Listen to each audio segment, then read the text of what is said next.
Okay, chat, we're gonna, I'm kind of down to start doing a tier list. Now that I've played Overwatch 2 in the alpha, the beta, the second beta, and off stream with other streamers, and I played it at the Creator Summit, I feel like I have a pretty good idea of what the meta is gonna look like on launch. The heroes have changed drastically. There's been a bunch of changes, specifically around Junker Queen, Brigitte, and obviously Kiriko. Okay, there was the addition of Kiriko. You guys have never played her, or at least most of you have never played her, unless there's a streamer watching my stream or an Overwatch League player, which I highly doubt.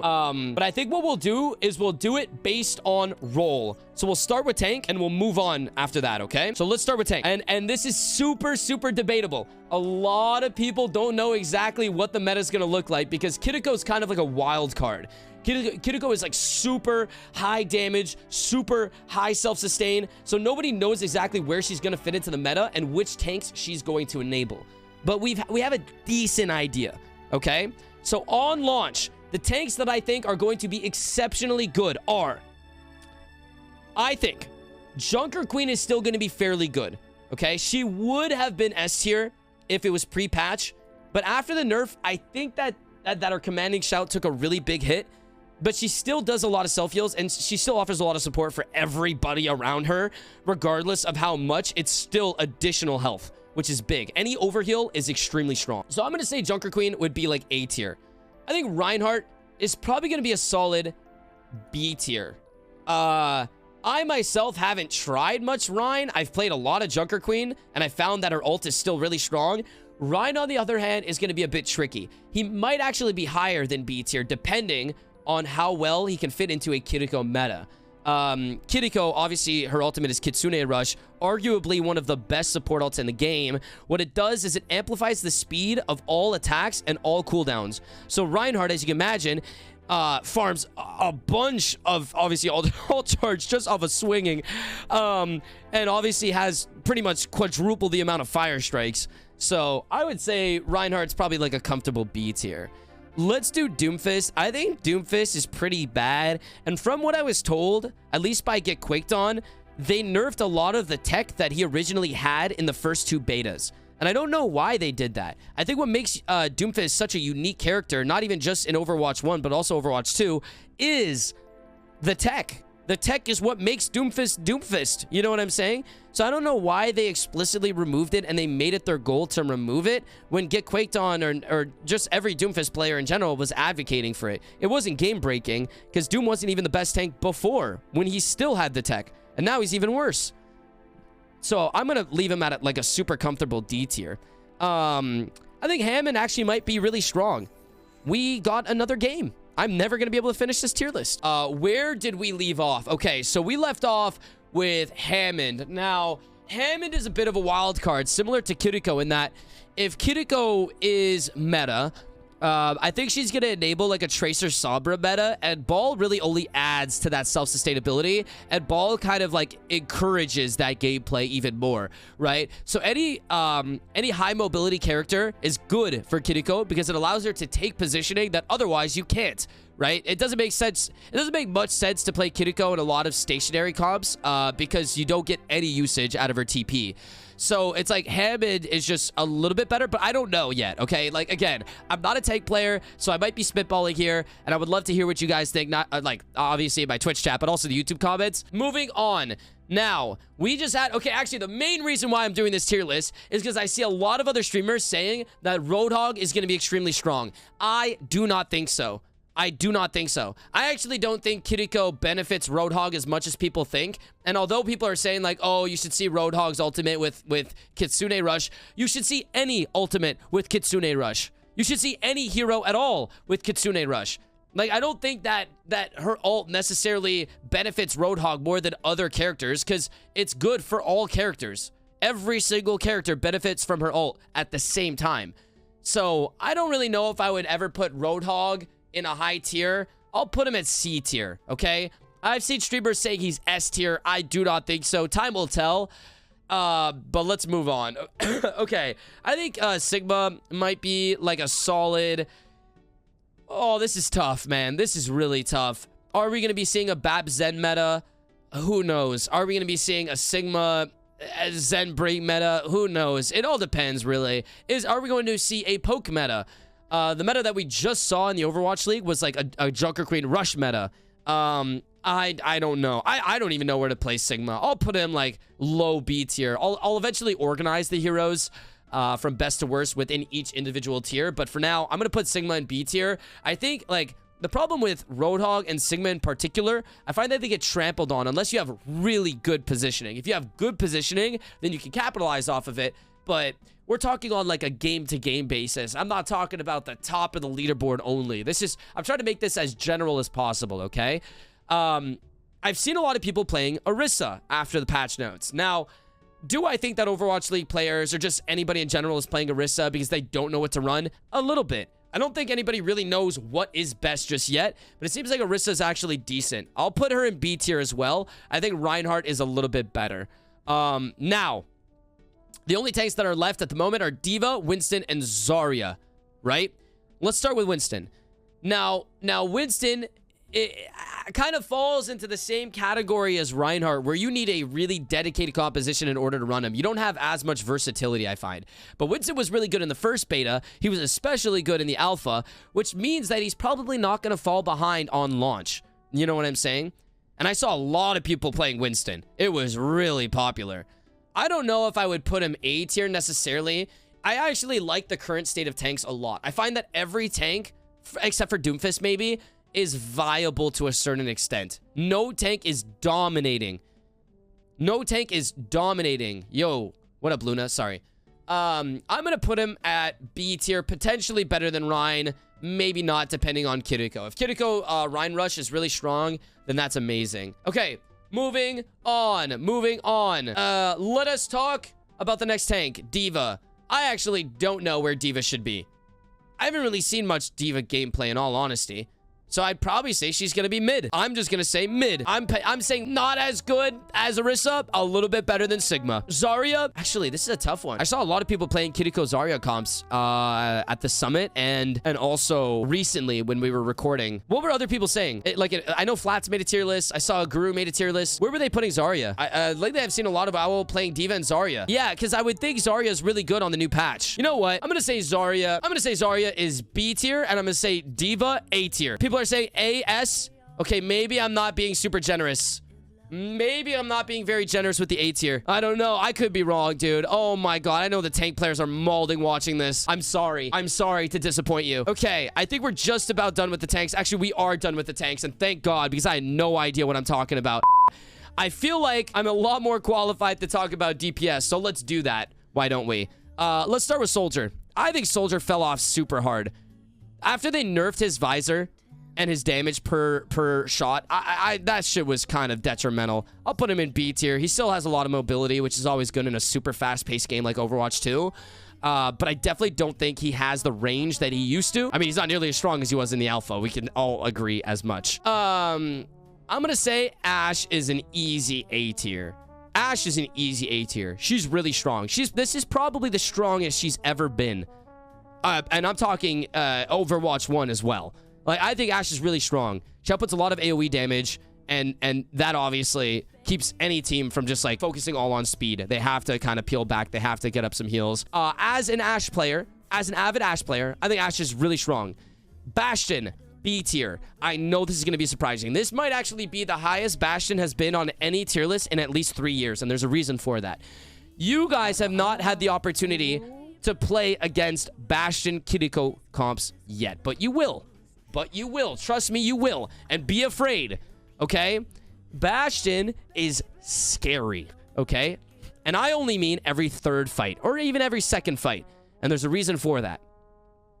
Kiriko. Now, Kiriko's Kitsune Rush, again, what it does, to reiterate, is it increases movement speed and attack speed and cooldown speed. He's unkillable and he's super fast. No, he's really fast in his turf form and he outputs an insane, like, think Bastion fire rate right now, but with the Kitsune Rush, it's nuts. It's nuts. Cassidy. This is, I mean, I don't know, guys. I think Cass is so underwhelming. I think ever since they introduced the new grenade, the new sticky grenade, it's so underwhelming. But it's really not the same Cassidy that we had in Overwatch 1 with his stun. It's so different. But I still think a little bit of bulk is never a bad thing. But if you're going to run a bulky DPS for the sake of rush, You're gonna play Mei. You're gonna play Reaper. You're not gonna play Ghas. You know what I'm saying? He's okay at the very least. He doesn't have that same anti-flanker capability that he once had. And flankers are very good. Speaking of flankers, I actually think Genji took a little bit of a dip recently after these patch notes. I think Genji's in A tier.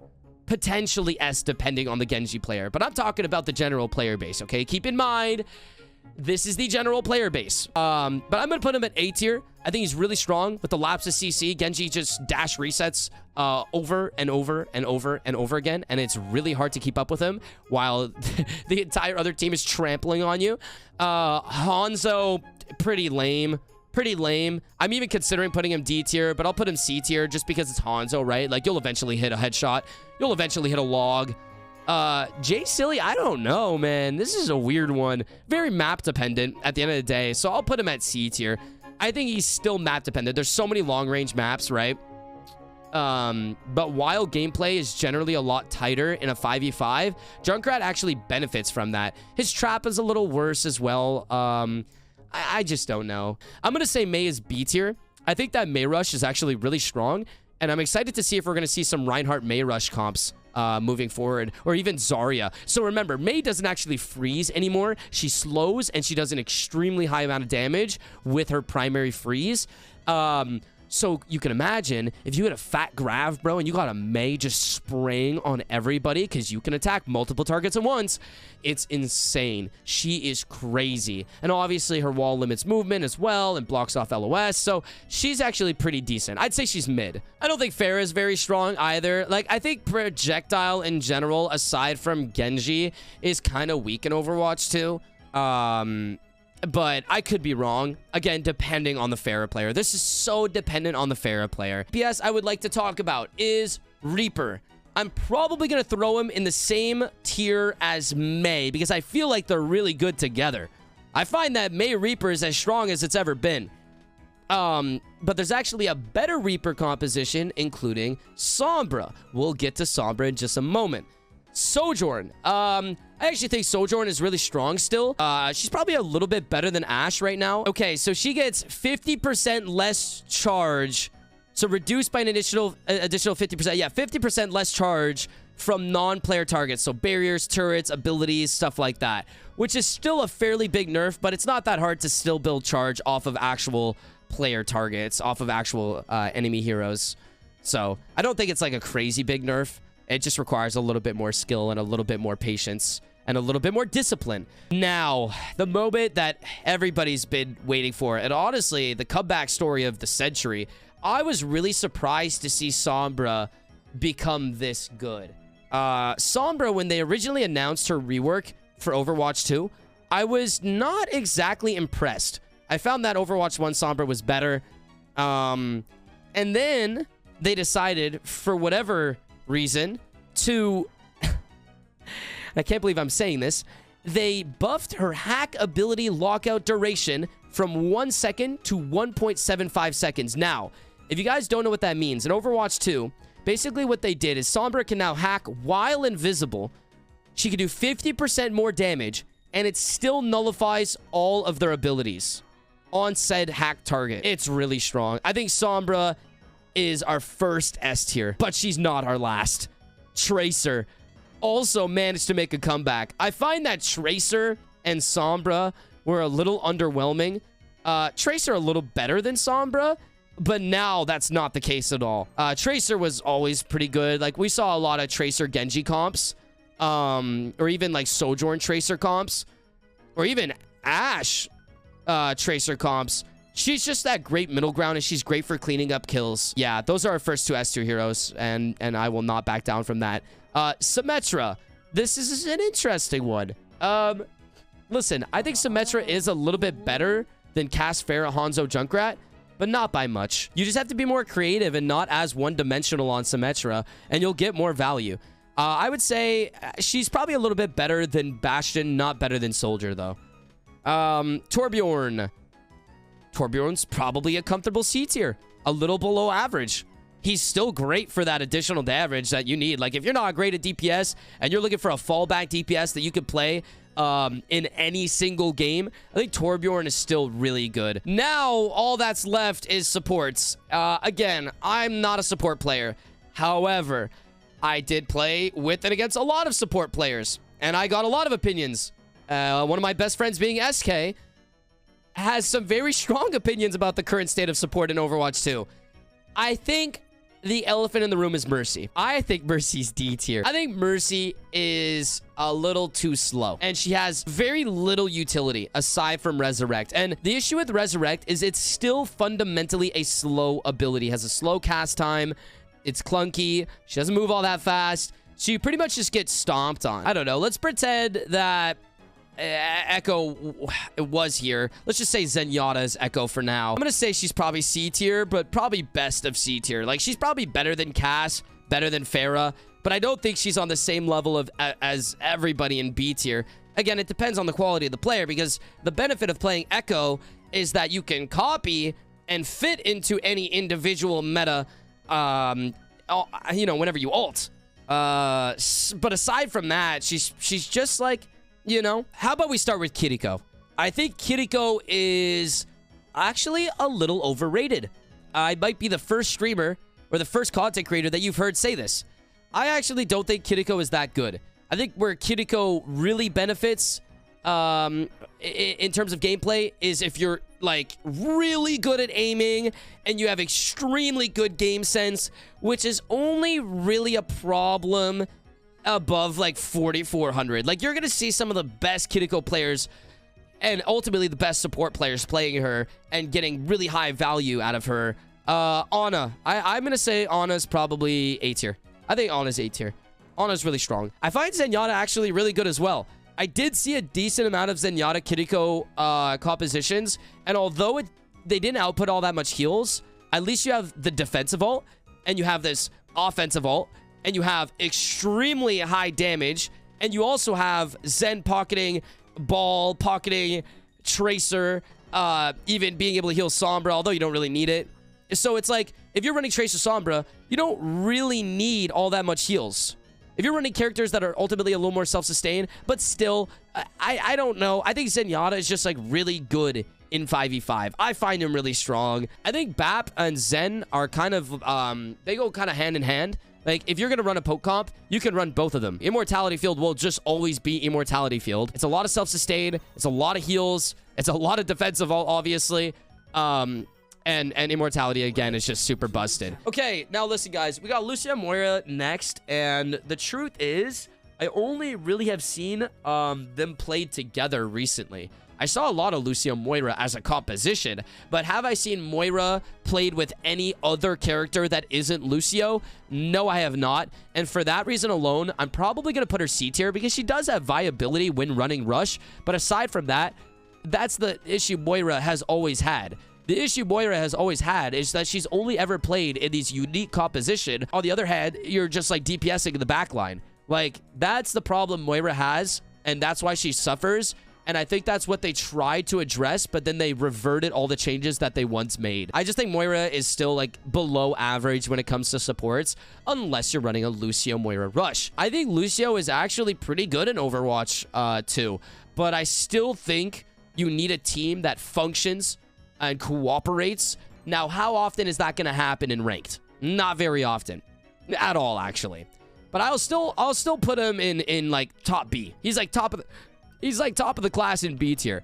Now this is my final tier list. I'm pretty happy with this. I might drop Hammond down to like B tier. Yeah, I'll drop Hammond down to like B tier, honestly. I think that's the only change I'm gonna make, though. I think that's the only change I'm gonna make. But everything else I'm pretty confident with, honestly. I would like to organize it, though. I want to still organize each tier from best to worst within the tiers. So I'll put Kiriko in top of A. I'll put Zarya, Diva, and then I'll put Sojourn better than you. I'll put... Well, we can do it... we do it based on the role. How about this? I think this makes a lot more sense. Within each tier, we'll do it based on the role kind of thing. You know what I mean? So we can put Genji, yeah, like that. Now, this makes way more sense. Visually, this is a lot easier to understand. So let's put Let's put, yeah, just like that. And then we'll do DPS next. So let's do, I think Reaper is the best within the B class. And then, you know what? I might even put Mei. I think I might put Mei better than Soldier. And then I'll do Symmetra, Bastion in that order. Yeah, that's what I like. And then I'll do, yeah, that's fine. Oh, yeah, Widow. I'll put Widow here. I'll put Widow better than Soldier because I still think a lot of maps are really long. Okay, moving on. We only have Roadhog in C tier, which is fine. And then TPS. Now we can do Order a little bit. I think Ghas is better than Pharah. I think Hanzo's better than Pharah, and I think Junkrat's better than Pharah as well. I also think Torb is better than Pharah. I could be wrong. This could be entirely wrong.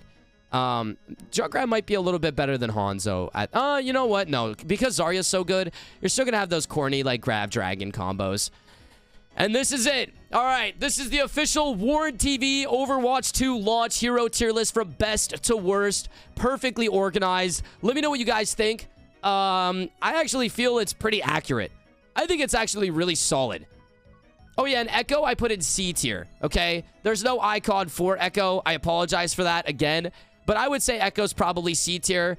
I would say she's better than Torbjorn. I would put Echo right in front of Torb, right behind Junkrat, maybe.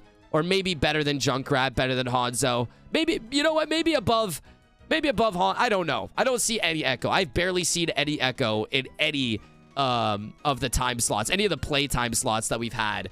Nobody's playing Echo for some reason. I don't know why. But yeah, this is my tier list. I'm happy with it. I'm happy with it.